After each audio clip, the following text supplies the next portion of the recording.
Welcome everybody, and a very hearty welcome to you, Carina. Very good to have you on this podcast. Our viewers, our podcast listeners, we are immensely privileged today to have on the show Carina Bauer, who is the CEO of IMEX Group, and we'll be having a great conversation as always. This podcast is part of our Leadership in Crisis series. The global meetings industry has, as we know, sits at the intersection of travel, trade, and international collaboration. But today, geopolitical tensions in the Middle East and broader global uncertainties are once again disrupting travel patterns, influencing destination choices, and reshaping how our industry operates. You, Carina, lead one of the leading global platforms for the meetings industry. IMEX has the unique vantage point on how some of these shifts are unfolding. And perhaps, and you will tell us as you introduce yourself, Carina, I do know that in the course of your work that you engage thousands of meeting planners, destinations, industry stakeholders. What are you currently observing in terms of how global crises are impacting the meetings and events industry? Welcome. Yeah, thank you for having me on, Kezy. It's very good to be here. And for those listeners who may not know IMEX Group, we run the two largest trade shows for the global business events industry. Our next one will take place in Frankfurt in the third week of May. And then we also have a very large trade show that takes place in Las Vegas in the US in October. So as you say, we have a unique vantage point because our exhibitors and our buyers, if you like, come from over 100 destinations across the world to exhibit with us. So destinations, convention bureaus, convention centers, technology suppliers, the whole supply chain, as you would expect it for the business events industry, and obviously the organizers who are putting those events on. So as we look right now, of course, we're building up to IMEX Frankfurt, which is currently, it's taking place in 9 weeks' time. So we're right in the sort of the busiest, most intense period of that cycle when, the exhibitors are finalizing their contracts and their stands, and the registrations are coming in from the attendees and the event planners all around the world. Of course, with what is currently happening in the Middle East, that is leading to questions, and we have to be in a time like this, and we have experienced many different crises and global events over the course of the past 20 plus years that we've been organizing IMEX. The most important thing for us actually is to be in very, very close contact with our exhibitors and the attendees. And interestingly, it's not just about understanding what's happening for those individuals and those companies who are coming out of the Middle East, but also those people and companies who have to travel via the Middle East that also could be affected. And then obviously there's a sentiment piece as well for others. So there are layers of issues or potential issues that we have to take into account as we are asking questions and as we're making plans for the upcoming show. I think your question was, what do I sort of see initially looking at this situation? Yes. And what I think the first word that comes to mind for me is resilience, remarkable resilience, actually. And I don't say that to be flippant about what's happening and the difficulties around it, but there is remarkable resilience, especially from that region. None of our exhibitors from that region are cancelling their participation. They are all determined to come to the show, to present themselves to the industry, and to make sure the world knows that they are there and they are open for business as soon as they can be. And I think that is a characteristic that I have seen in the industry generally over the years. And obviously COVID was the biggest shock to the industry. And again, there was quick adaptation and fast resilience. As I say, that's not to minimize the difficulties or to minimize the event cancellations or postponements that are taking place in that region in particular. But overall, we're seeing people wanting to find a way to get to our event, which is in Frankfurt, and determined to not allow the current situation, as far as is possible, to affect those plans. It's really great to hear, Carina. And I have to say that we have benefited a lot from our interactions at IMEX. We'll be at IMEX Frankfurt this year as well. And it's always such a delight for us to make new connections, strengthen existing collaborations. So we're very pleased to hear that, resilience is emerging as an initial observation. That, having gone through the pandemic, we as an industry are learning how to swim in difficult times and how to keep it going. But broadly, are you beginning to see any changes when it comes to destination preferences, or maybe event formats, or maybe planning timelines? When it comes to some of these disruptions, is it something, and this is even beyond what's happening in the Middle East, but when we do have such disruptions, is this a pattern that you tend to observe?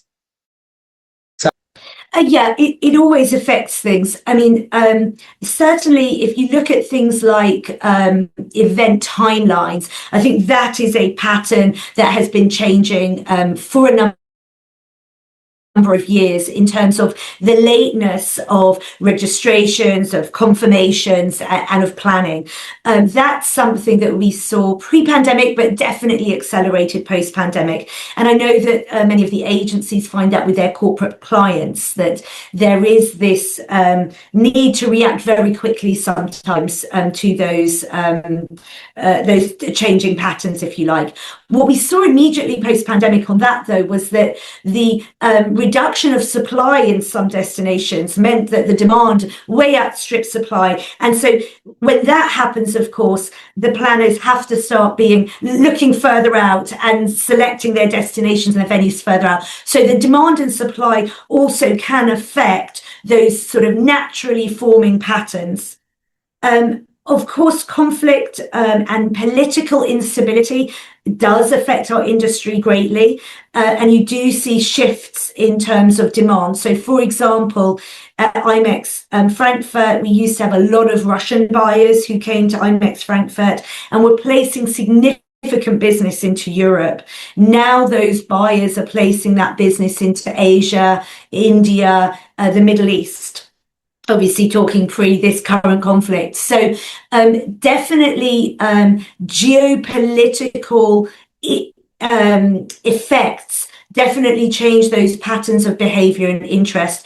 But I think the one thing that you take away from that is that none of these shifts are permanent, because the demand in the world to put on face-to-face events is growing. We see that very much so in terms of this looking forward, in terms of the age of AI. What can people trust online? The need to really, for companies to be face-to-face and interact in person, whether it's with their teams or with their clients. That demand is growing.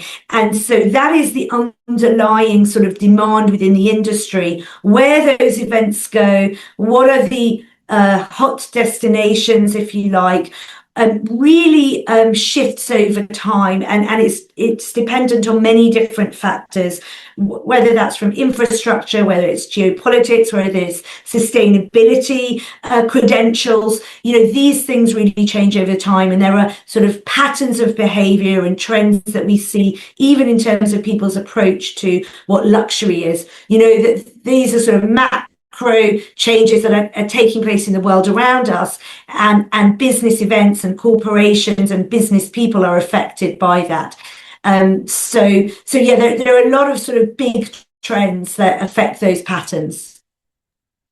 Great to hear. And, I'm wondering about the leaders of organizations, leaders of associations in moments like this, the element of leadership. And you did mention trust and the role that it could play in helping buyers or, organizations or partnerships remain connected. In moments like this, moments of uncertainty or moments of shakeup, our industry has to rely heavily on trust and collaboration. What do you see as the role of IMEX, and perhaps how has it played out for IMEX in helping the industry stay connected, stay resilient, and like you pointed out, just helping buyers or exhibitors stay connected and commit to come to IMEX Frankfurt? What is the part that trust in the organization or your ability to build collaborative networks? What has it played in that? Yeah, I think it's a great question because it actually at the heart of everything is trust. For us at IMEX, that trust has been built over very many years and of how we've dealt with different crises in the past. And I think for us, it's about delivering on the promises that we make, taking the responsibility that we have seriously to our clients and customers who are coming to the show, and being very open and transparent in our communication with what our expectations for the show is and what people can expect when they get there, especially in moments like this. So when questions come into us about registrations and how things are going, we're very transparent, we're fast in our communications back. We're transparent with those people who are asking those questions. We answer the questions that they have asked, not just a standardized wording. And we make sure that we don't give them false comfort, but we give them the reality of the situation. For us at IMEX, in a situation like this, we have multiple contingency plans going at the same time. We've built up that trust and those relationships with our partners right across the world who bring in the buyers, for example, to our hosted buyer program. And so we're able to get on the phone to them very quickly, ask them, do they need help with their flights? Do they need extra support because maybe the costs are going up? Do they need help rerouting flights from different destinations? Can we bring in, do they have more clients from parts of the world maybe that are less affected that they can bring in if we expect others maybe not to be able to participate in the same numbers? So we are adjusting very quickly and very and continually based on the situation, and we can be very open with our clients about that so they can see exactly what it is that we're doing, and really for them, they want to know that when they come to our show, that element of trust is that they will have their ROI delivered, or they'll meet the people that they need to meet, and that's really why we are so open and transparent, because when you get into a in-person event, there's no hiding from the reality. So, you have to make sure that you can honestly deliver what you say that you're going to deliver.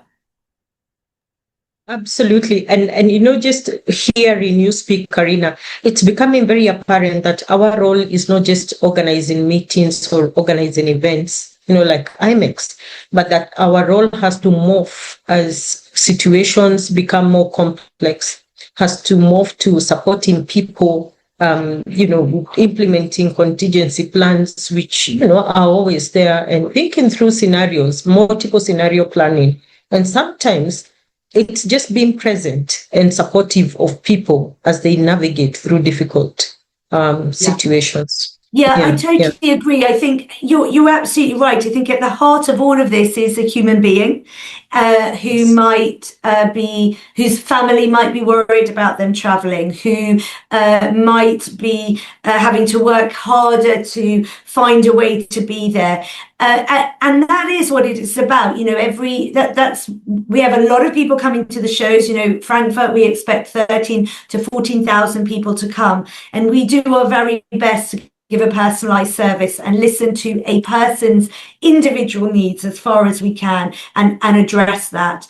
When in 2010 there was the Icelandic volcano that went off 5 weeks before IMEX Frankfurt, and the whole of air travel in the Western Hemisphere was came to a standstill. And at first we said, well, it's 5 weeks till the show, and this won't last very long. And then a week later, air travel was still closed, and we were 4 weeks out from the show, and there was lots of little extra eruptions.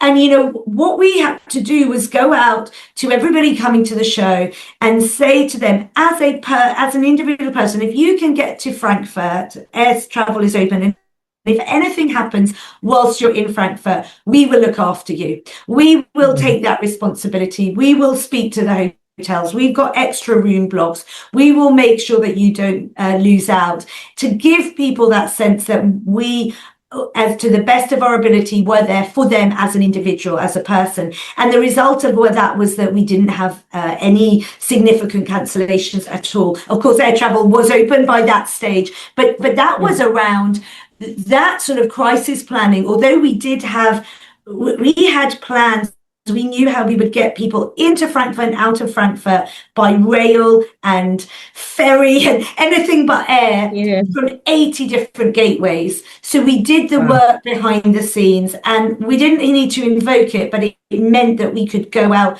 very clearly to people and say, we can help you get here and get home. And that was about a human at the heart of it, and that sentiment. And that's, I think, the most important thing, to realize that the work behind the scenes that you did to prepare to support individuals is what has built such a solid foundation of trust, that even right now, in a moment of crisis, we're willing to commit to come, to Frankfurt and, to journey together and to navigate around the challenges that may be there. Absolutely. And I think, very commendable. Yeah, and I think, in times of crisis, the other thing that we've seen is that that's when people really need each other, and they really need to convene, and they need to be together. They need to discuss face to face what's going on. How is it for you? How is it for you? How are you navigating this? What should we be doing? And so it's even more important and valuable, if you like, for the whole global industry to be together at moments like this. And I don't just say that because I want, the people are coming in a couple of months, but we have seen that time and time again. Whenever there is a moment of crisis, the value of being together in one room is unmeasurable. Yeah. We learn so much from each other. Well, let me drag this forward, Carina, and ask, in moments like this, particularly now, shifting perspective to the continent of Africa, the continent has done a lot of work over the last several years. We are increasingly positioning the continent as a destination for global meetings and events. From where you sit, from your global vantage point, do you think that there are any new opportunities for emerging destinations like Africa, even in moments like this? Absolutely. I think, Africa as a continent really is almost untapped at this point, especially in the business events marketplace. And I think it really is just about having each destination, each country, and Africa as a continent, the more that you can have a coordinated strategy to really understand the business events industry as distinct from leisure travel is really, really important. And it's not an easy thing to conceive of if you're not within the industry. And so, but the potential is absolutely massive for Africa, with the infrastructure that's already in place, with the infrastructure that is yet to be built, that could be built, and with the destinations that there are, the interest, the fact that there are so many destinations that would be new and exciting for people to visit. I really think that there is just, enormous potential for Africa, and we'd love to see that realized. And you can see that as well when destinations like Rwanda started working in the marketplace only a decade ago, and very, very quickly, with good infrastructure, with a strategy and leadership support behind that, to really get into the industry very quickly. They were in the ICA top 2 or 3 in terms of attracting international association meetings. So you can see that there is potential, and Rwanda was a fairly unknown destination. It's a very small country. And so I really think there's massive potential for the whole of Africa to do a similar thing. Absolutely. Is there any specific, perhaps, or some thoughts, some advice that you would give to African destinations or industry leaders who are looking to strengthen their position in the global meetings marketplace? What advice might you have? Yeah, I would say there are a number of great consultants, individuals or small businesses that I would recommend African leaders work with to really help them understand which part of the business events marketplace they should focus on for their destination. So Rwanda, for example, very much went after the International Association business. An intergovernmental business, and they built the infrastructure for that. They joined the right trade associations to get in front of those people, to understand the market, to get in front of the clients. They came to IMEX, for example, with that strategy in mind. And so they pursued that very carefully. The business event sector is complex, and there are a lot of different types of business events and a lot of different needs that each one has and different clients. And so that's why I think it's important to focus on the one that's going to match the destination best, and to get some really solid advice as to how to go after them, and not try to do a little bit of everything, because otherwise you really disperse your attention and your budget and probably end up not being very, very strong in any one. So I would pick one, and then once that is really understood internally as well in the destination, then you can move on. And the other thing is, the business events industry, as you said, it's built on trust and it's built on relationships. So to get into it, you really have to commit to coming to IMEX, coming to some of the international organization meetings, getting involved in those associations like MPI, like ICA, and really getting to know the people in the market. And that's an important part of getting the name out, the brand recognition out, and building trust. Because ultimately, when a leader in a business decides to take their sort of annual business event to a destination, ultimately at the heart of that is trust and relationships. And so you have to be able and willing to invest in that. That's fantastic. And I think right there, that's a masterclass for leaders on the African continent, on how do you position, how do you strengthen your brand, how do you enhance visibility. Looking ahead, Carina, what is it that gives you confidence in the future of the global meetings and events industry, despite the ongoing disruptions, despite that which we have not seen yet? And I think the one thing we can be sure of, that it will continue to be disrupted by one thing or the other. But what is it that gives you confidence in the? I think that the underlying need to meet face to face is growing. It's a human connection is a natural need that we all have. But because of the world we live in today, because of the disruptions that are out there, because technology is so prevalent in our lives and people don't necessarily know what's real, I also think that because people are so focused on technology, there's an increasing need for people to disconnect from technology, and a luxury experience actually in the future may be that there's no technology around, there's just humans. And also, if you even look at how people are spending their money and their leisure money more generally, it's increasingly through experiences. People are buying experiences more than things. And so all of these trends point to an increasing demand for events, for people to convene together. And that's the case whether it's for leisure or whether it's for businesses. And so I think that gives me a lot of confidence for our marketplace, because the demand ultimately is there.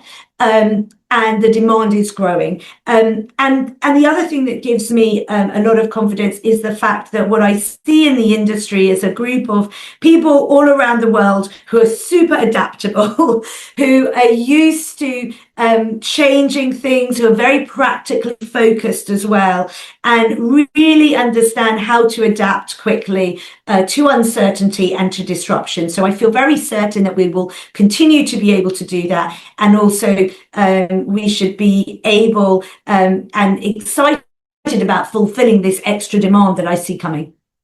That's fantastic. And I think, it kind of feels like we learned well from the last pandemic, just seeing the level of confidence that is still in the industry right now. And for me, speaking with different industry leaders, that confidence is inspiring.